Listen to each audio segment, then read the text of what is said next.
Welcome into the morning after. I'm Brad Caldwell, General Manager of the Arkansas Sports Network, and I am glad to have you along today as we bring you the morning after, the video, first time that we've tried this, and we're going to touch on some aspects that we don't usually touch on, maybe in the morning after column. If you don't know what the morning after column is, the morning after column is a 30,000-foot view of what happened during the Razorback game on Saturday. Now, that being said, you can see kind of the wind chap on my face. I actually sat maybe 30,000 feet in the air. I was way up there this last game against LSU. I probably the highest I've ever been.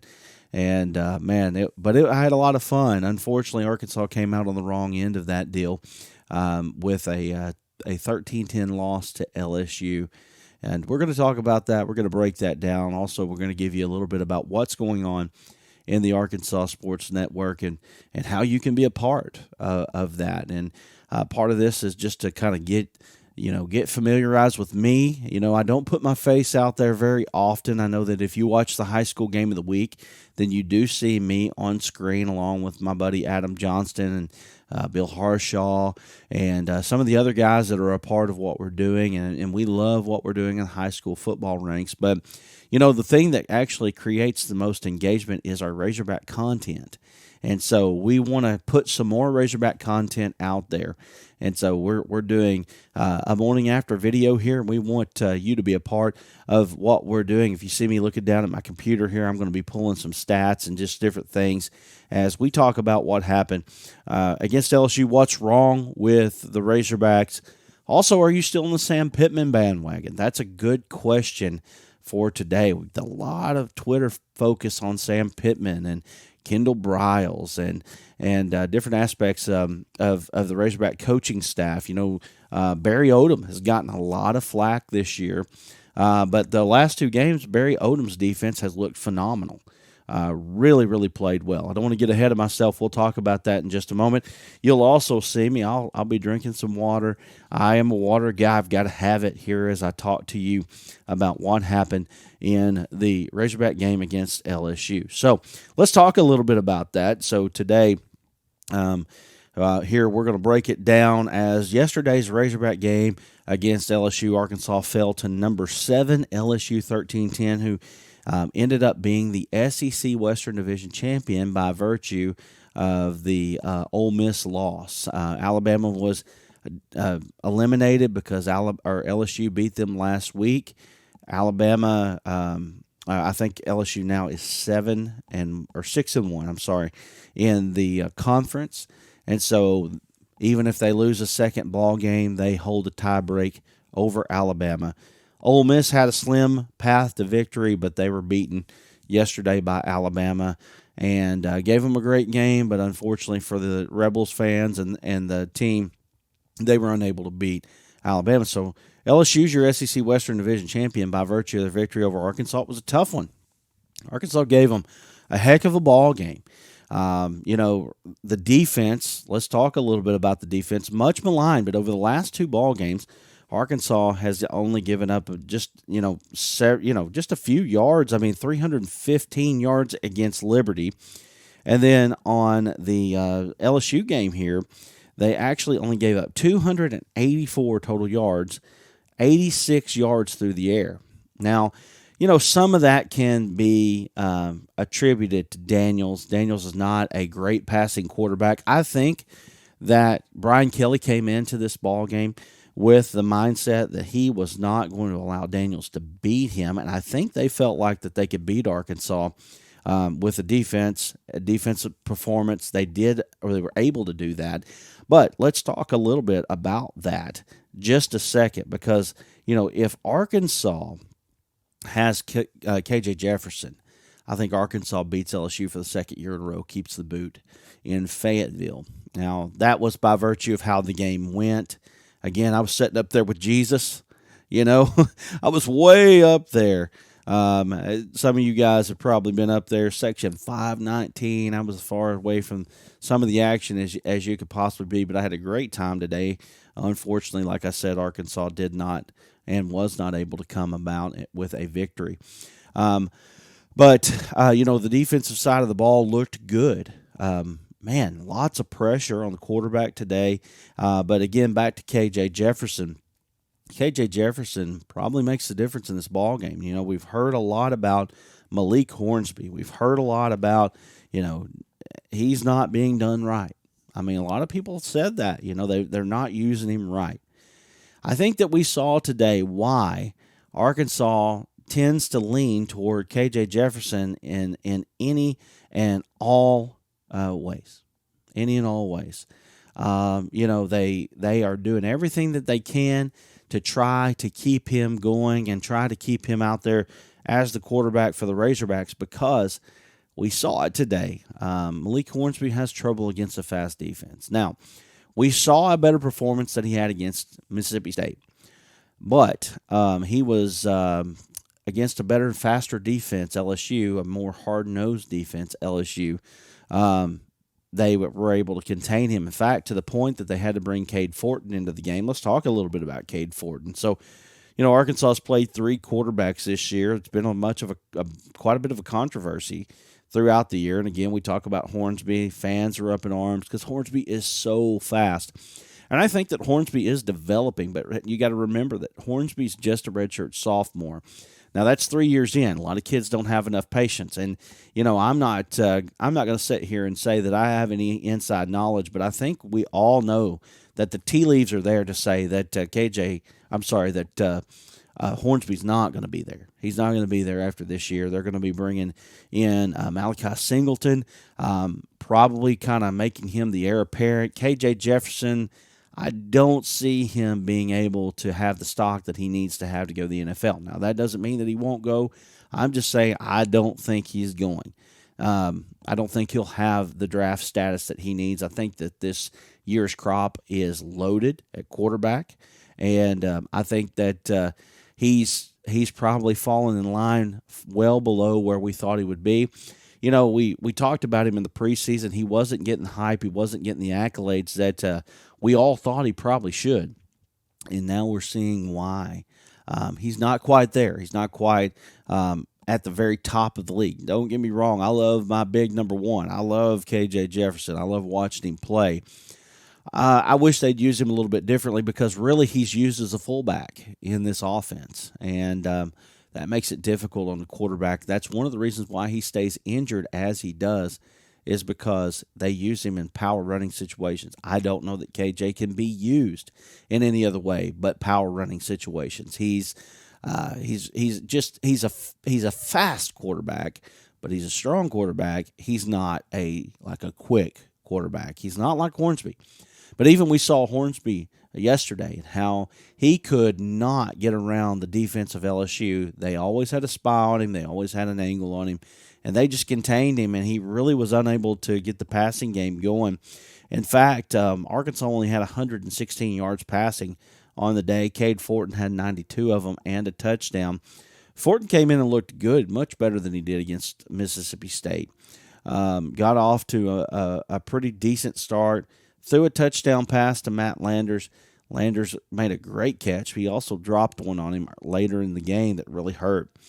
There's always something that happens in the game that, you just think, man, SEC, they have the replay there in Birmingham, and it came up at the very end of the ball game. Arkansas tried to make a stop on LSU, 3rd down, I believe about 4.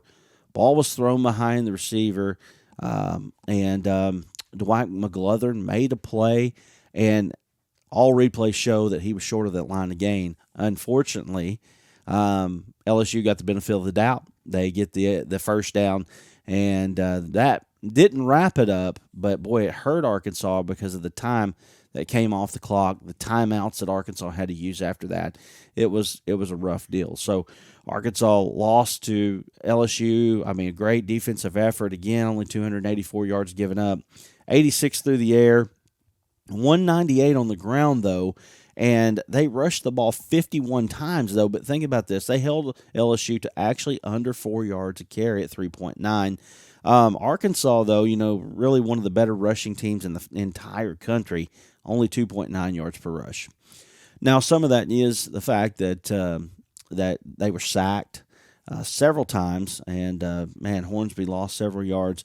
In fact, let me pull that up real quick about the rushing yards for Hornsby. Hornsby had 18 carries for 37 yards, 2.1 yards per carry. I'd have to go down the line to see positive and negative yardage there, but he lost several yards due to sacks and just they sometimes they don't even give him a sack, just a tackle for loss because it's a straight run. So anyway, they really had trouble with him today as far trying to get him going, get the offense going to the point that they had to go with Cade Fortin. Harold Perkins Jr. really gave Arkansas fits today. 4 sacks today. LSU actually sacked Arkansas. Let's see. I'm sorry. 4 sacks. They sacked Arkansas 5 times. They had 9 tackles for loss. Now, that's actually less than Liberty had, which was 19 tackles for loss. So, anyway, tough go there for the Razorbacks today in the game against LSU. It was a rough one. And, again, we want to try to get perspective in this. Again, what's wrong with the Razorbacks right now? They started out very highly ranked. And unfortunately, they're falling to 5-5, really in danger of not making a bowl. I know that Ole Miss is going to be a tough one. They're going to be a tough out. Ole Miss is a very good football team. I mean, they're right up there with LSU. They're right up there with Alabama. I mean, Alabama and Ole Miss really went toe-to-toe today. Alabama was able to come out with a victory. But, boy, it really took something out of Alabama to get that victory and avoid their 3rd loss of the season. It would have been the first time since 2010 that Alabama lost 3 games in the entire season. Now, think about that. That's pretty amazing. Let's talk a little bit about what's going on. Again, 30,000-foot view. We want to give you a little bit of perspective. So let's talk a little bit about just what's happening. Why are we here at 5-5? So I think one of the reasons why we're here at 5-5 is because of injuries. And the biggest injury happened with Jalen Catalon early in the season, very early in the season. In fact, he only played 1 half of football, didn't even make it through the first half. And he was injured, shoulder injury, injured the same shoulder that he injured last year. And that ended up putting him out, and now, he's up in the air. In fact, all is quiet on his front, by the way. There's not been a lot of talk about what's going on with him. So, I actually lean toward the fact that we probably will never see Jalen Catalon in an Arkansas Razorback uniform again. He may transfer out. He might call it quits. I don't know exactly what he's going to do, but you haven't heard a lot from him as far as what he's going to do on the football field. And then, Arkansas, if you take the perspective of where they've been just, 2018, 2019, 2-10, before that 4-7 with Brett Bielema, and then, of course, you go all the way back to 2012 after when John L. Smith came in and really gave Arkansas just really kind of put the boot in their backside and kind of started all this, with Petrino and all this stuff. And now Sam Pittman had come in and really he helped this program, re-energize this program. But at the same time now, people are asking, is Sam the guy? Is he going to be able to do it? And one of the things that you've got to say about Sam is that he was able to revive this program. That pundits were saying this program's dead. Now think about that. They're saying Arkansas program, the Razorback program is dead. You can't revive it. They're not going to win. In fact, some people were even questioning why they fired Chad Morris. Now, think about that. Chad Morris came in, had 2 of the worst seasons ever in Razorback history. And you're talking about a guy that was one of the worst hires ever. And really could be argued he might have been the worst hire ever in the Power 5. And he only won 4 ball games, 0 SEC wins, and he really wasn't even close in most of them. And so, you got pundits like, Booger McFarland was one, I believe, and Marcus Spears was another guy. I know they do a lot of NFL, but I remember hearing them talk about Arkansas because of their SEC ties with LSU. Just Arkansas, just know where you're rolled, know your role, know where you're at, and just hey, take your L's, go to basketball season. I mean, that's basically what they said. And then Pittman comes in. First year he was 3-7, but that was the hardest schedule in college football history. Go back and look at that schedule. 10 SEC games in that COVID year. They throw Florida at them. They throw Georgia at them. Florida was the defending East champions. They had to go to Florida. Georgia was the very first game at Reynolds Razorback Stadium. And, Sam Pittman had to endure that as his first game. And then, then you've got your SEC West schedule, Alabama, LSU, Texas A&M, best year under Jimbo Fisher that year. I think they finished number 4 in the AP. I mean, it was rough. It was a rough schedule. But Pittman was able to be competitive. They beat Tennessee that year. They beat Mississippi State that year. I'm trying to think of the other win. But anyway, they were bowl eligible by the fact that everybody was bowl eligible, apparently, that played through a season. They didn't end up getting to play, I believe it was TCU in the Texas Bowl. But they did get bowl eligible. And then he benefited last year from like 21 super seniors that stayed. Arkansas had a great year last year. I say a great year. They had a good year last year. A year that you felt like that they could build off of. And then here we are in 2022, and Arkansas is 5-5 on the year. Questions are abounding. I saw somebody speculating that KJ Jefferson was probably going to transfer out to Ole Miss.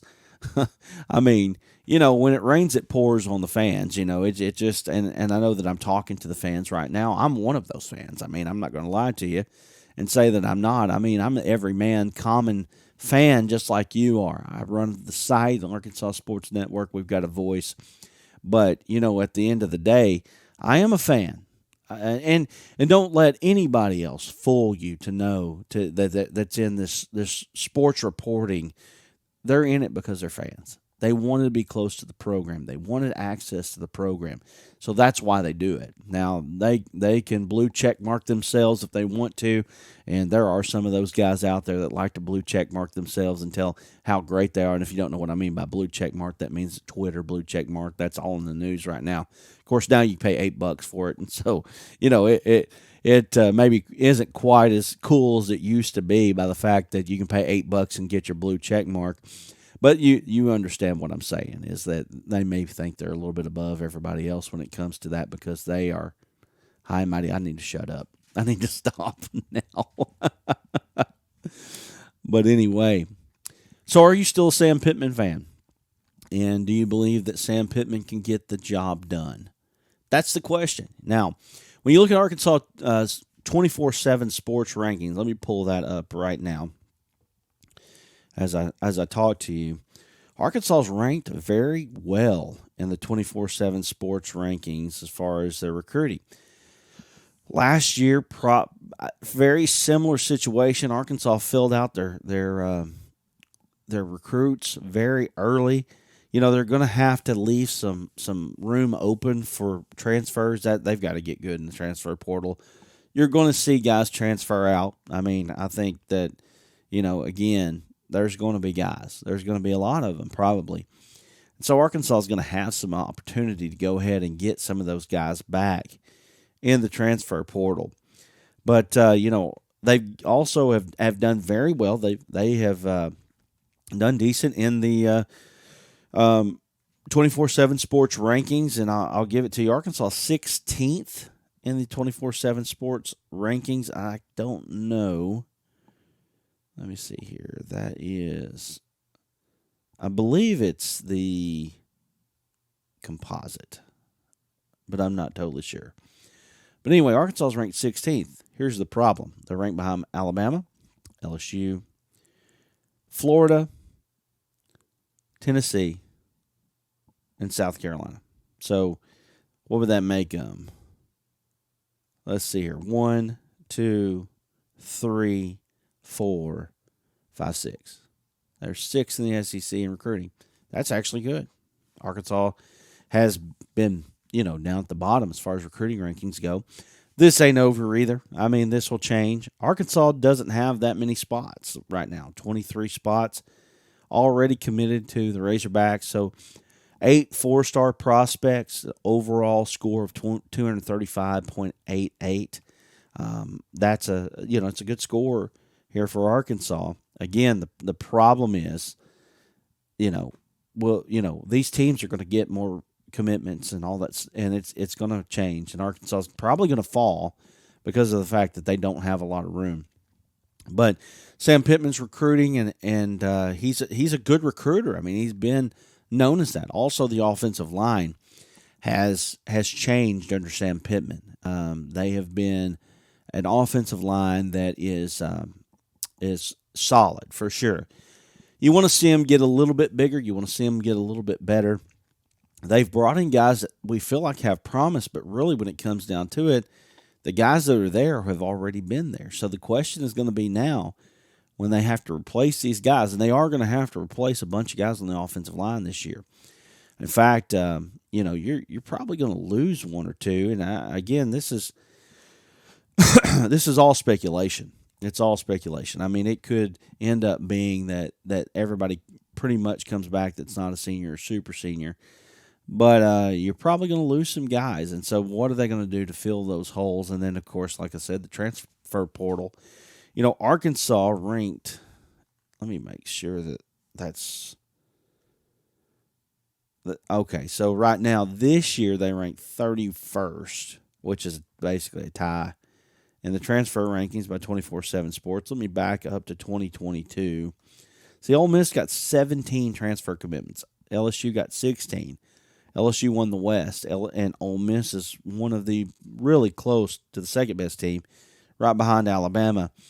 Arkansas finished 10th in the transfer rankings with 9 commitments. Arkansas has done well in the transfer portal over the last couple years. And, Felipe Franks came in as the starting quarterback for the Razorbacks. Did a great job. They've been successful in transfer portal. Last year as well, they were successful. This year, they've been successful. The problem is the depth. Arkansas's had a lot of trouble in the secondary over this year, and it's really limited the defense. But I feel like that they figured it out just a little bit on defense. Now, I say that they're going to be tested a lot next week. It's going to be a huge test on them. But let me get back to Sam Pittman. Are you a fan? Are you a fan of Sam Pittman still? Are you one that believes in him? I am a personal believer in Sam Pittman. I will say that I am a little bit disappointed in how this season has gone, but I see how this season has gone. Injuries have been a big part of it. When you don't have KJ Jefferson, you don't have Jalen Catalon, some other guys. It's a big hurt to you. And then they've had to go out there and really mix and match the secondary. Miles Slusher's missed most of the season. This week, I should say, is about, the suspension and all that. Miles Slusher was the second best guy in that secondary behind Catalan. So the best two players in the secondary you don't have. Excuse me. Getting a little bit raspy here. But anyway, that's one of the reasons why the defense has struggled as they have, is because the secondary hasn't been great, and they brought in guys like Drew Sanders and Drew Sanders has been a great impact player for the Razorbacks this year. But another guy, Jordan Dominic, is another guy that has been really good. Ladarius Bishop, redshirt senior, did not play after game 1 because of the injury that he had. Now, I suspect that he has a COVID year left. He also has the ability to probably apply for a medical hardship. 6 foot, 194 pound from Ashdown, Arkansas. Ashdown has really played some good football. They've helped Arkansas quite a bit. But Bishop, one of their most experienced guys in secondary.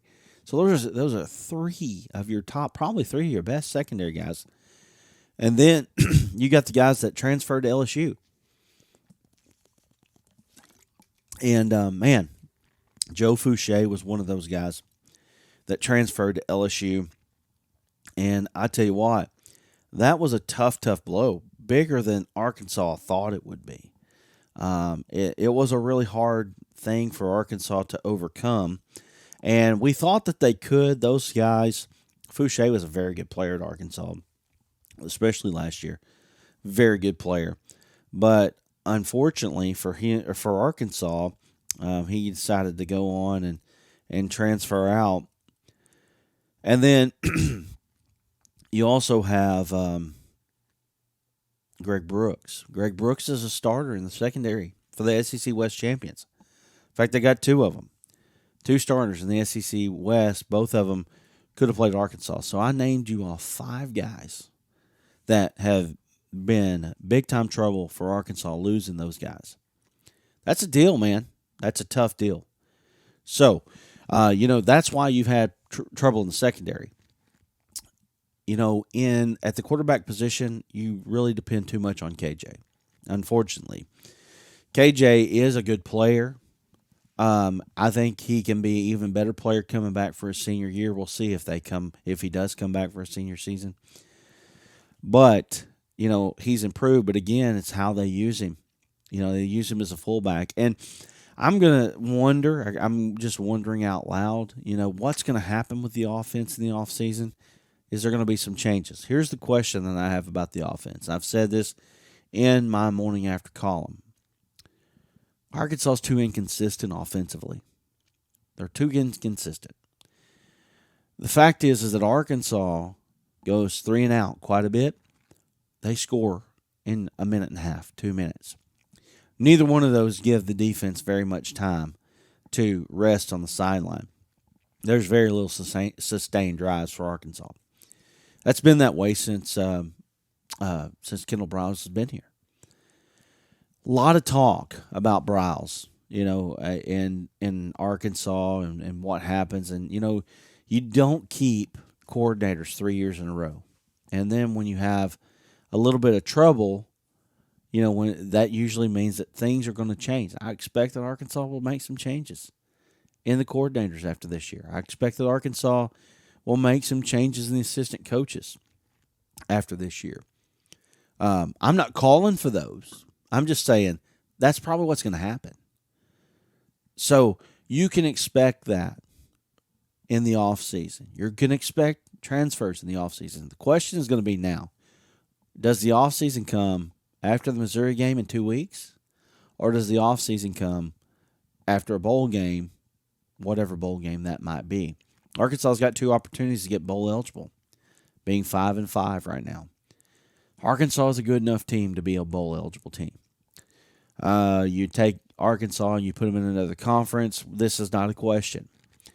The SEC West is brutal. The question for Arkansas fans, and really for Sam Pittman and the crew, is, can they stack up to the Brian Kellys of the world, the Nick Sabans of the world, the Jimbo Fishers of the world? That A&M loss, man, stinks so bad.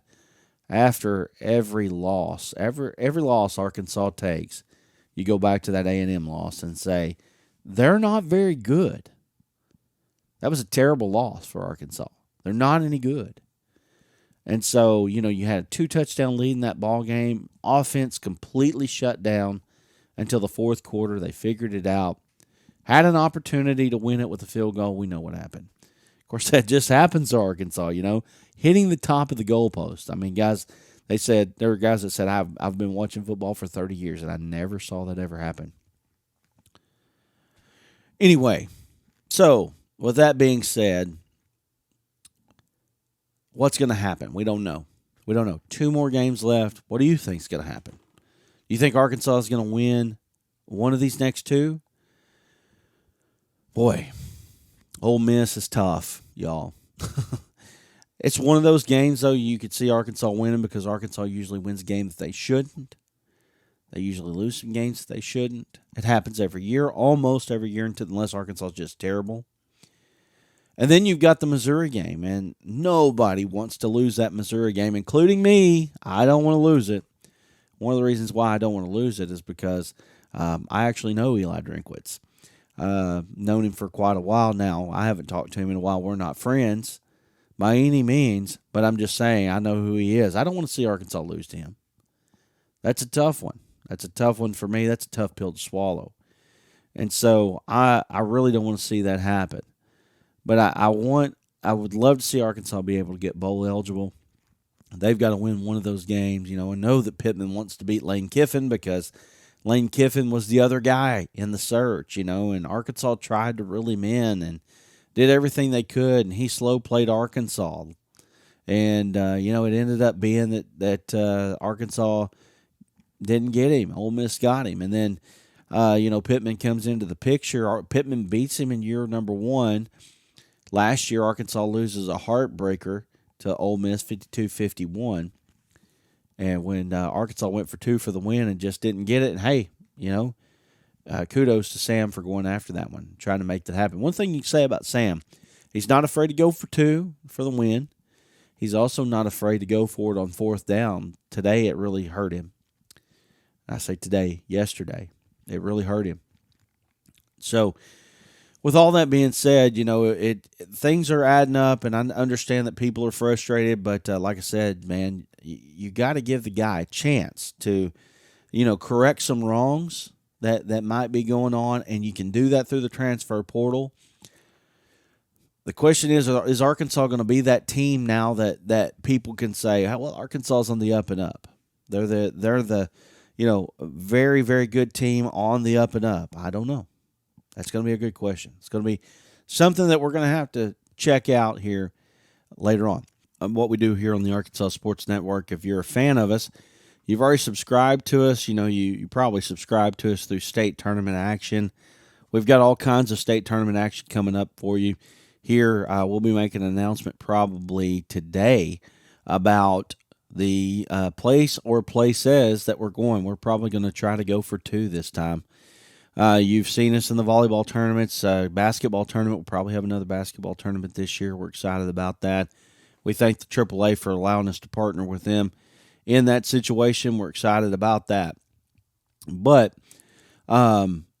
we really we're trying to bring you Razorbacks before they're Razorbacks with the high school stuff. And you can see Quincy McAdoo and everything that he did here at Clarendon. You can watch him against Deshart. You can watch him against Fordyce in the state semifinals. You can watch that here. We had Shamar Easter playing Malvern this it's been October 7th, I believe. So it's been a few weeks back now. And then we'll have him probably this week as well, as I will make that announcement here shortly. But anyway, with that being said, we want you to make sure that you hit that subscription bell, share it out with your friends, and hit that notification bell. Like us on Facebook, and that way you can see the content when it comes out. But anyway, I'm going to go ahead and say so long for now. This has been the first ever Morning After. Oh, yeah, let me go ahead and give you that real quick. The Morning After, you can read that column every Sunday morning after the football game as we try to bring you what happened in said football game. So I feel like it just tried to bring a little bit of perspective to what's going on in the world of the Razorbacks. Basketball team's coming up. We're going to be excited about them. But again, with the Razorbacks and Razorback fans, the best season's always the new season. Basketball season's the new season. And we know that there's going to be some ups and downs. But Arkansas winning the first 2 ball games without Nick Smith Jr. I expect he might play this week to get himself ready for Maui. It wouldn't shock me if we saw him. So, no inside information, just kind of speculation on my part. We'll see. We'll see if we see him or not. Maybe we won't, but it'd be good to be able to see him. But with that being said, again, we're trying to bring you Razorback coverage, whether that be what happened on the hill or what happens before they get to the hill. That's our 2 main goals here on the Arkansas Sports Network. So we're going to go ahead and wrap things up for now. Thank you so much for watching us here on the first ever video portion of the Morning After. It has been a lot of fun, and I'll say see you later. We'll be back next time right here on the Arkansas Sports Network.